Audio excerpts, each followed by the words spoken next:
Hello, hello, hello. Welcome to Cowherd Village, your channel for soul adventures. I'm Coach Nathan, your guide for total health empowerment and living life on your terms.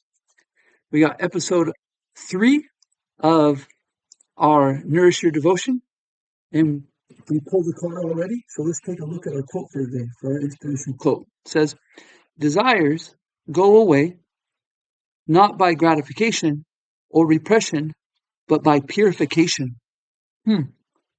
This quote is inspired by Bhagavad Gita, chapter 5, text 11. Desires go away not by gratification or repression, but by purification. So the topic for today is going to be desires aren't your enemy, but your relationship with them is. And so we're going to talk about the 3 relationships with our desires. 1, gratification. 2, repression. And 3, purification. So let's get into the Bhagavad Gita verse, take a look at it, and then we'll continue. So this is Bhagavad Gita chapter 5, text 11. This is the Sanskrit, a wonderful, beautiful language. We'll read it, and then we'll go into the translation in English. Kayena manasa buddhya kevalir indriyarapi yogina karma kurvanti sanyam tvaktvatma sudhyaye. Translation. The yogis, abandoning attachment, act with body, mind, intelligence, and even with the senses, only for the purpose of purification. First of all, we got yogis, huh? I'm a yogi. Are you a yogi? Yoga means to connect or to attach to, like a yoke, to connect. And so we got 4 things here. We can see we got the body, the mind, intelligence, and the senses. One could say that these are 4 agents of our desire. So let's get back into our relationship with these 3 different types of gratification, repression, and purification. And let's talk about them a little bit more here. So the first one, gratification. This relationship. Well, the nature of this relationship of gratifying our senses is one of, frustration. Why? Why frustration? Well, because when we're trying to gratify our senses, this means we're trying to gratify our material desires. Or when we're trying to gratify our desires, this is considered in the realm of material desires. And see, the material desires can never be satisfied because it's not our natural habitat. This material nature is foreign to us. It's not where we are comfortable. It's not where we're happy. It's not our place. It's not our home, you could say. It's like we're fish out of water. So the fish's natural habitat is the water. But if you take the fish out of the water, there's nothing you can do to that fish that's going to make it happy. For instance, I could give it a car, even the nicest car, nice Tesla, nice Lamborghini, and fish still not going to be happy. I can give it a nice house. I can give it $1 million. I can even give it a pep talk. I can even talk about it, how I understand its feelings, all sorts of things. And the fish is never going to be satisfied because it's not in our natural habitat. So material nature isn't our natural habitat. Spiritual nature is. Our soul is meant to be in an amazing position so that it can enjoy with unimaginable bliss. But this material nature, this body, isn't the kind of tool that's best to gratify our senses, to get our desires. And so this leads to frustration. And frustration brings us to our second relationship with desires, repression, right? So it makes sense that if I'm trying to gratify my senses, I'm trying to gratify my desires, and it leads to frustration, maybe the answer is that I shouldn't have any desire at all. Maybe I should repress my desire. It's kind of a logical understanding, kind of a logical way of thinking.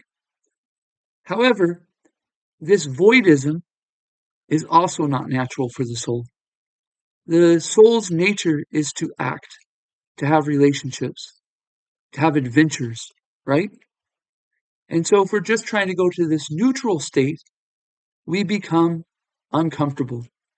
We might be able to stay there for a little while, but eventually we become anxious. We become desirous. And so then we go back to gratification. You call this like fall down. You know, we fall down from this platform of neutral or voidism. And so when we go back to gratification, we go to frustration. When we go to frustration, we go to this is a nasty cycle that one can have in a relationship with desires. It's like birth and death. Not such a nice cycle. We're living by trying to gratify, and we become frustrated, and we try to repress them. We try to get away from our desires. You could say it's like death. And then we just go back and forth. It's like, you could say that repression is like trying to stuff a volcano. You know, you can't stuff a volcano. It might stop it for a little while, maybe, but eventually it's going to explode. And it needs to act, right? So the soul is like this. It needs to act. It needs to live its dharma.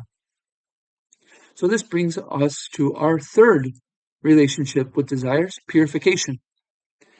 So purification, we can first start with this concept we call dovetail. Dovetail means that I have desires, I have wants, and I have needs, but I'm going to dovetail them with the relationship with the Lord. For instance, I might get something from my activities like a paycheck, maybe an award, maybe a trophy, something, and we dovetail it by offering that to the Lord. We say thank you to him. We have some gratitude, right? And we offer it back to him. And in this way, by connecting our activities, our desires, and the fruits of them, we are connected with the Lord. And when you become connected with the Lord, you're interacting with the spiritual nature, with the absolute nature of the Lord. And when we interact with the spiritual nature of the Lord, we start to become purified. It's like a piece of iron that's put in fire. You just need to put the iron in the fire and the purification happens.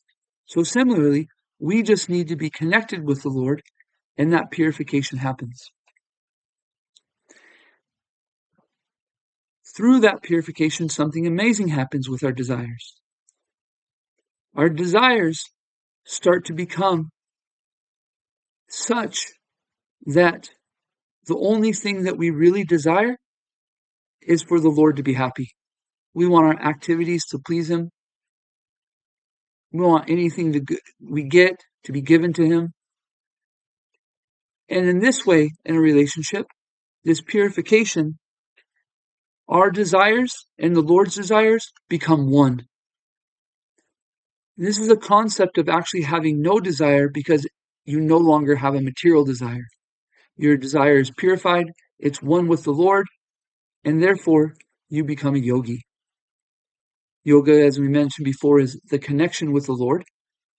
And that connection with the Lord is that whatever you want, Lord, I want also.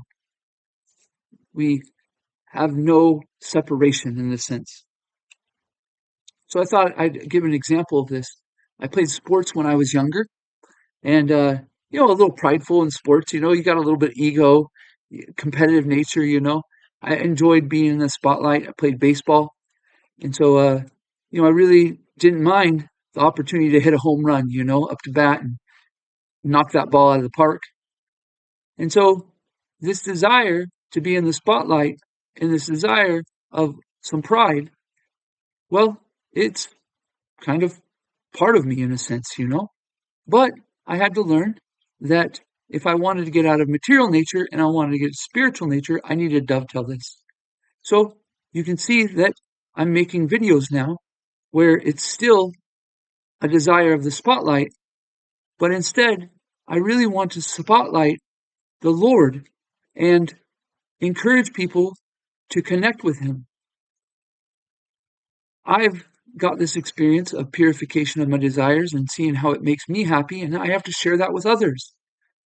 So the desire is still the same, a spotlight, yada yada, but it's purified because it comes in contact with the Lord, and then I can be very confident that the process will take me to a point where me and the Lord, the Lord have no other desire. Well, I have no other desire than what the Lord wants. So through this purification comes a process, or comes, how should I say? Through this purification, we learn to live a life of courage. Courage means that it's not that fear doesn't present itself. Fear can still be there, but courage is an awareness that there's a presence that dwarfs fear, that eliminates fear, that lets us go beyond that fear. That presence is that we have somebody on our side next to us that's amazing, and that's the Lord. And so that courage is what we're looking for in total health empowerment. It's the key to total health empowerment. It's that key to living life on your terms.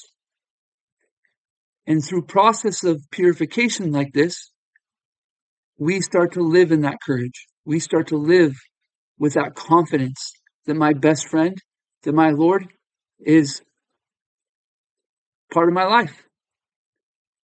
And so I wanted to encourage you all to move away from gratification of your senses. Stop trying to repress them. Purify them. Dovetail them in the Lord's service. Connect them with the Lord in yoga. Connect with your spiritual nature, which is Sat Chit Ananda, blissful, eternal, and full of knowledge. And live with courage. Overcome fear and move forward in life in an amazing way. Okay? So if you could, comment, what is a desire that you want to purify? And then I'll comment with some thoughts about how to purify it. Thank you so much. You all have a wonderful rest